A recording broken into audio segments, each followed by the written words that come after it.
State bank ने शरह सूद में मजीद 1% कमी कर दी। शरह सूद 13% से कम होकर 12% हो गई। Governor State Bank Jameel Ahmed ने नई मॉनेटरी पॉलिसी का ऐलान किया। कहा मौशी इशारिये मस्बत है। महंगाई और करंट अकाउंट खसारे में खातिर खा कमी हुई। महंगाई की शरह अब कम होकर 4.1% पर आ चुकी। रवा माह मजीद कम होगी। बताया जून तक हमारे ज़र मुबादला ज़खायर 13 अरब डॉलर होंगे। डॉलर ज़खायर IMF के हदफ से भी ज़्यादा हुए। ज़राई शोबे की पैदावार में नुमाया कमी आई है, जिसका असर मजमूई GDP पर पड़ा। कहा मौशी इस्तेहकाम के बायस महंगाई की शरह में कमी आई। मईशत बेहतर हो रही है, लेकिन चैलेंजेस मौजूद हैं। हुकूमत भी अपने कर्जों का सही इंतजाम कर रही है। बैरून अदायगियों के लिए बैंकों को बाख्तियार बना दिया है। बैंकों के पॉलिसी रेट हैं वो इस वक्त 13% पर हैं और आज उम्मीद की जानी चाहिए कि पॉलिसी रेट में मज़ीद कमी आएगी। बिजली के रेट जब तक कम नहीं होंगे इंडस्ट्री और एक्सपोर्ट्स ज़राअत तरक्की नहीं कर सकती। इंशाअल्लाह अल्लाह ताला के फज़ल व करम से बिजली के नरखों में खातिर खा कमी आएगी इंशाअल्लाह अगले चंद महीनों में। मेरा अगर बस चले तो आज मैं पूरे पाकिस्तान में जो टैक्स रेट है वो फिल फॉर 15% मैं कम कर दूँ। पॉलिसी रेट में कमी से पाकिस्तानी मईशत पर सरमायाकारों का एतमाद बढ़ेगा। मुल्क में सरमायाकारी में इजाफा होगा। कम अफरात ज़र की शरह की बदौलत पॉलिसी रेट में कमी आई। वज़ीर-ए-आज़म शहबाज शरीफ कहते हैं कि बस चले तो टैक्स की शरह 15% कम कर दूं, मगर IMF की वजह से मजबूरियां हैं। इस्लामाबाद में तकरीब से खिताब वज़ीर-ए-आज़म ने कहा उम्मीद है मौजूदा IMF प्रोग्राम आखिरी होगा। बिजली की कीमत कम करने के लिए मेहनत कर रहे हैं। अगले चंद माह में बिजली की कीमतों में नुमाया कमी आएगी। कौमी एयरलाइन को शफाफ नीलामी के अमल से निजी शोबे को देंगे।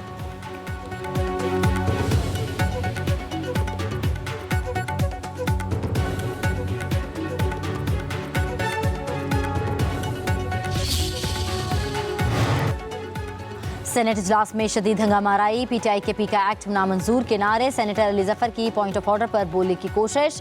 डिप्टी चेयरमैन का अपोजिशन को नुक्ता एतराज़ पर बात करने की इजाज़त देने से इनकार। अपोजिशन अरकान सेनेट इजलास से वॉकआउट कर गए। सेनेट गैलरी से सहाफ़ी भी एहतजाजन चले गए।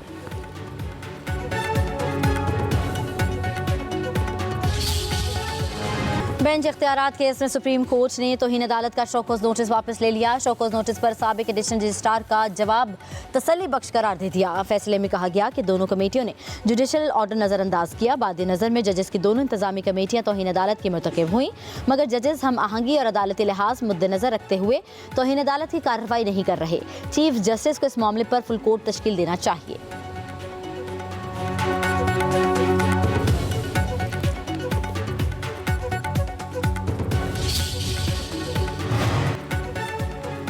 एडिशनल रजिस्ट्रार की तौहीन अदालत कार्रवाई के खिलाफ इंट्रा कोर्ट अपील वापस लेने की बुनियाद पर निपटा दी गई। जस्टिस जमाल मंदखेल ने कहा 2 रुकनी बेंच ने तो चीफ जस्टिस को भी तौहीन अदालत का मुर्तकिब करार दिया। क्या तौहीन अदालत का मुलजिम अब फुल कोर्ट बनाएगा? क्या तौहीन अदालत करने वाले फुल कोर्ट में बैठ कर अपना केस सुनेंगे? दौरान समाअत जस्टिस शाहिद वहीद और जस्टिस मोहम्मद अली मजहर में तल्ख जुमलों का तबादला हुआ। जस्टिस मोहम्मद अली मजहर ने कहा शफाफ ट्रायल का हक सबको है, लेकिन शायद जजेस को नहीं। जस्टिस शाहिद वहीद बोले जिस अदालती हुक्म पर तबसरा हो रहा है वो तो किसी ने चैलेंज ही नहीं किया। जस्टिस मोहम्मद अली मजहर ने कहा क्या अब हम इंट्रा कोर्ट अपील दायर करेंगे? जस्टिस मंदखेल ने साथी जजेस से दरख्वास्त की कि आपस में एक दूसरे को जवाब ना दें। जस्टिस मुसरत हिलाली ने कहा खुदा न खास्ता हम केस सुनकर तो तौहीन अदालत नहीं कर रहे।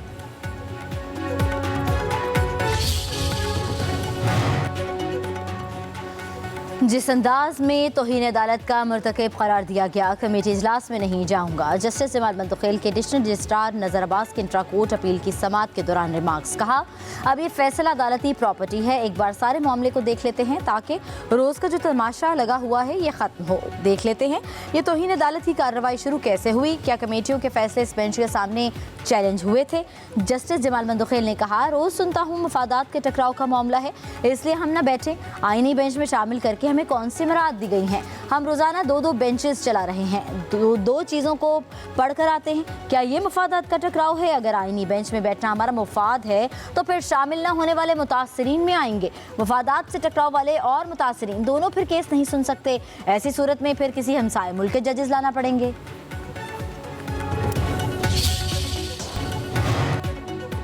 26वीं आईनी तरमीम के खिलाफ दरख्वास्त गुजारों के फुल कोर्ट बेंच बनाने की सदा मुस्तरद। जस्टिस जमाल मंदोखेल ने वकला को कहा, अभी आपकी ख्वाहिशात के मुताबिक फुल कोर्ट नहीं बन सकता। आईनी बेंच में मौजूद तमाम जजेस पर फुल कोर्ट ही बनाया है। आईनी बेंच में जजेस की नामजदगी जुडिशल कमीशन करता है। जुडिशल कमीशन ने जिन जजेस को आईनी बेंच के लिए नामजद किया वो सब इस बेंच का हिस्सा हैं। केसेस की फिक्सेशन 3 रुकनी कमेटी करती है। इस कमेटी के सरबराह जस्टिस अमीनुद्दीन खान हैं। कमेटी में जस्टिस मोहम्मद अली मजहर और मैं शामिल हैं। जस्टिस मोहम्मद अली मजहर का वकला से मुकालमा, कहा फुल कोर्ट के मामले पर आप खुद कंफ्यूज हैं, आप इस बेंच को ही फुल कोर्ट समझे। आईनी मामला सिर्फ आईनी बेंच ही सुनेगा। केस की समाअत 3 हफ्तों तक मुलतवी।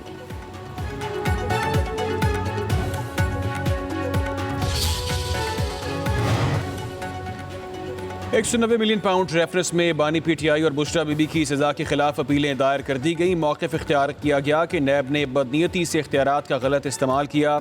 नामुकम्मल तफ्तीश की बुनियाद पर जल्दबाजी में सजा सुनाई गई। NC हुक्काम को शामिल तफ्तीश नहीं किया गया। इस्तगासा मुकम्मल शवाहिद पेश करने में नाकाम रही। अपीलों में इस्लामाबाद हाई कोर्ट से सजा कलअदम करार देने की इस्तदा।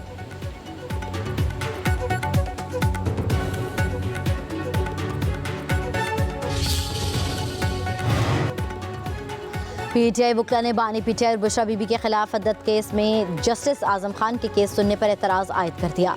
वकील शोएब शाहीन ने कहा, पहले अपना माइंड डिस्क्लोज कर चुके, केस दूसरे बेंच मुंतकिल कर दिया जाए। जस्टिस आजम खान ने बानी पीटीआई के वकला का एतराज़ मंजूर कर लिया। कहा, हमने एक ऑर्डर के खिलाफ नज़रसानी दरख्वास्त सुनी थी। हम नया बेंच तश्कील देने के लिए फ़ाइल चीफ जस्टिस को भेज देते हैं। इद्दत केस में नया बेंच तश्कील देने के लिए केस की file chief justice Aamir Farooq को भिजवा दी गई।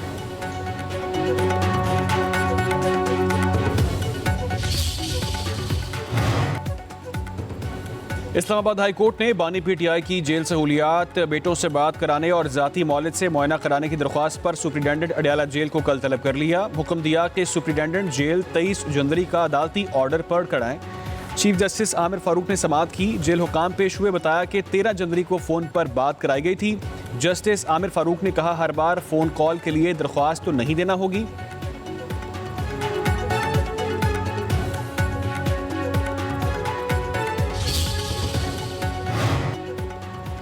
इंसानी स्मगलिंग का मुकम्मल सदेबाब तमाम इदारों की मुश्तरका काविशें और ताउन से मुमकिन है। वज़ीर-ए-आज़म शहबाज शरीफ की इंसानी स्मगलिंग के सदेबाब के लिए कायम टास्क फोर्स के पहले इजलास में गुफ्तगू। कहा, इंसानी स्मगलर्स की गिरफ्तारी और इस्तग़ाज़ा के लिए दरकार अफरादी क़ुव्वत का हिस्सा और हसूल तेज़ किया जाए। वज़ीर-ए-आज़म शहबाज शरीफ की रेलवे की ज़मीन निजी शोबे के ताउन से कारोबार के लिए इस्तेमाल करने की भी हिदायत। रेलवे के हवाले से इजलास में कहा, पाकिस्तान रेलवेज़ को मुसाबक़ती तौर पर मुसाफिरों को राग़िब करने की ज़रूरत है। पब्लिक प्राइवेट पार्टनरशिप के जरिए पाकिस्तान रेलवेज में मुसाफिरों को सफ़र की बेहतरीन खिदमात फराहम की जाएं।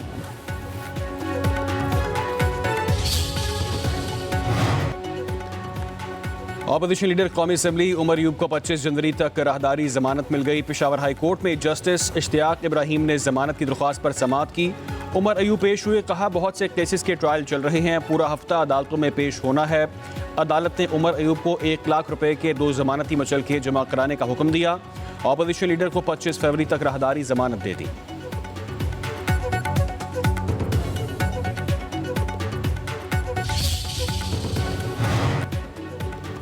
हुकूमती और पीटीआई मुज़ाकराती कमेटी का चौथा दौर कल होगा। हुकूमती मुज़ाकराती कमेटी पीटीआई के मुतालिबात का तहरीरी जवाब देगी।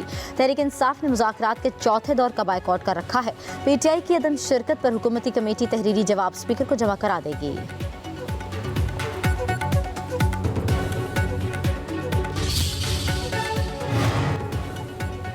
कौन बनेगा नया चीफ इलेक्शन कमिश्नर? नए चीफ की तकर्री के मामले पर वज़ीर आज़म ऑफिस और स्पीकर ऑफिस की मुसलसल खामोशी। हिज़्ब इक़्तिदार और हिज़्ब इख्तिलाफ के दरमियान ताहाल कोई राब्ता नहीं हो सका। 26वीं आईनी तरमीम के तहत जब तक नया चीफ इलेक्शन कमिश्नर और अरकान का तकर्रुर नहीं होगा, मौजूदा चीफ और अरकान काम जारी रखेंगे।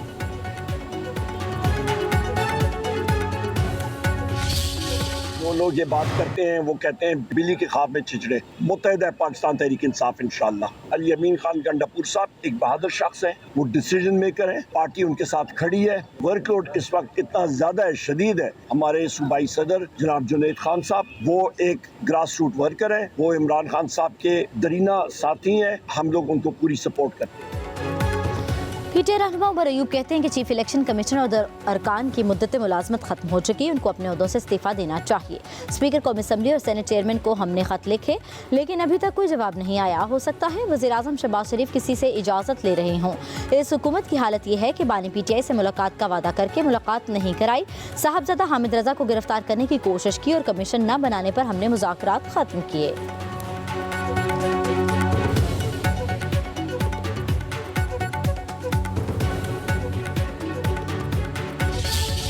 पंजाब में अगर मोटरवेज ज़्यादा बनी हुई हैं तो पंजाब की वफाक में हुकूमत ज़्यादा रही है, उन्होंने मोटरवेज को फोकस किया। किसी ने कंपैरिजन करना है थरकोल का प्रोजेक्ट जो कि पाकिस्तान पीपल्स पार्टी की हुकूमत ने सिंध ने शुरू किया। पाकिस्तान में कोई ऐसा सूबा नहीं है जहाँ पे इस तरह की कोई स्कीम शुरू की गई हो। इलेक्शन 2024 के रिजल्ट इस चीज़ का वाज़ेह सबूत है कि किसको कितनी पजीराई मिली। सिंध हुकूमत का बाकायदा मीडिया ट्रायल किया जाता है। कारकर्दगी में पीपल्स पार्टी की सूबाई हुकूमत सबसे आगे है। वज़ीर इत्तलात सिंध शर्जील इनाम मेमन की कराची में प्रेस कॉन्फ्रेंस कहा, इलेक्शन 2024 के नताइज हमारी पजीराई का वाज़ेह सबूत हैं। हमने हर इलेक्शन में पहले से ज़्यादा वोट हासिल किए। अवाम का हम पर एतमाद बढ़ा है जो हमारी क़यादत की जदोजहद का नतीजा है। शर्जील मेमन ने कहा, थरपारकर कोयले से बिजली बनकर पूरे मुल्क को मिल रही है। सेहत के शोबे में कोई भी सूबा सिंध से मुकाबला नहीं कर सकता। पूरे पाकिस्तान से मरीज आज भी सिंध के अस्पतालों से मुफ्त इलाज करवाते हैं।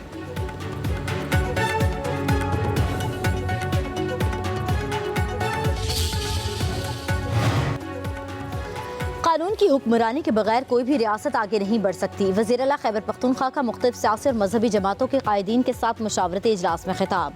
अलीमीन गन्नापुर ने कहा, मुल्क में दहशतगर्दी, फ़िरकावारियत, लसानियात, सुबायत और लाकानूनियत अरूज पर है। दहशतगर्दी और फ़िरकावारियत के खात्मे और कानून की बालादस्ती के लिए तमाम जमातों को सियासी वाबस्तगियों से बालातर होकर मुत्तहिद होना होगा। दहशतगर्दी का खात्मा अवाम के ताउन के बगैर मुमकिन नहीं। जब तक हम खुद मुख्तार नहीं होंगे तब तक अपने इस्लामी इख्तियार और कौमी नज़रिए पर अमल नहीं कर सकते।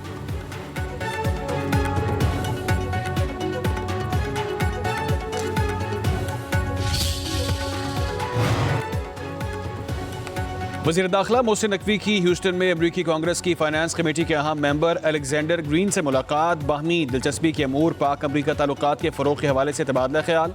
मोहसिन नकवी ने कहा, पाकिस्तान और अमरीका के दरमियान ताल्लुकात में गर्मजोशी आ रही है। आने वाले दिनों में पाक अमरीका ताल्लुकात मज़ीद मुस्तहकम होंगे। अलेक्जेंडर ग्रीन बोले, ज़लज़ले और सैलाब में आवाम से एकजहती और मदद के लिए 4 बार पाकिस्तान आ चुका हूँ। जल्द पाकिस्तान का फिर दौरा करूँगा।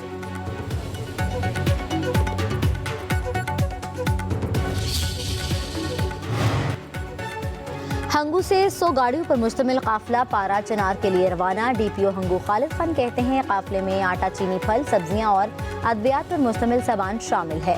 काफिले की हिफाजत पुलिस और जिला इंतजामिया कर रही है। सिक्योरिटी फोर्सेस भी मुआवनत के लिए मौजूद हैं। किसी भी नाखुशगवार वाक़े की सूरत में जिम्मेदारान से आईनी हाथों से निपटा जाएगा।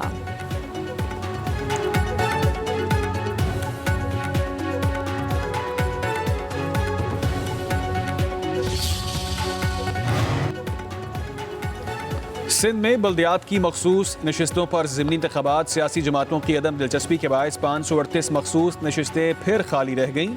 बल्दियात की 610 मखसूस नशिस्तों में से सिर्फ 72 नशिस्तों पर कागजात नामजदगी जमा हुए। ख्वाजा सराओं की 151 नशिस्तें फिर खाली रह गईं। 152 में से सिर्फ एक नशिस्त पर कागजात नामजदगी जमा हुए। अक़लियत की 283 नशिस्तों पर किसी ने कागजात नामजदगी जमा नहीं कराए। ख़वातीन की 51 खाली नशिस्तों पर किसी उम्मीदवार ने कागजात नामजदगी जमा नहीं करवाए। मुल्क के बेशतर इलाकों में मौसम सर्द और खुश्क। पहाड़ी इलाकों में सुबह और रात के औकात में शदीद सर्द रहने का इम्कान। सबसे कम दर्जा हरारत कालाम में -7 डिग्री तक गिर गया। दीर में -4 और पारा चनार में -3 डिग्री सेंटीग्रेड रिकॉर्ड। सैयद शरीफ और मालम जब्बा में पारा -1 डिग्री तक जा पहुंचा।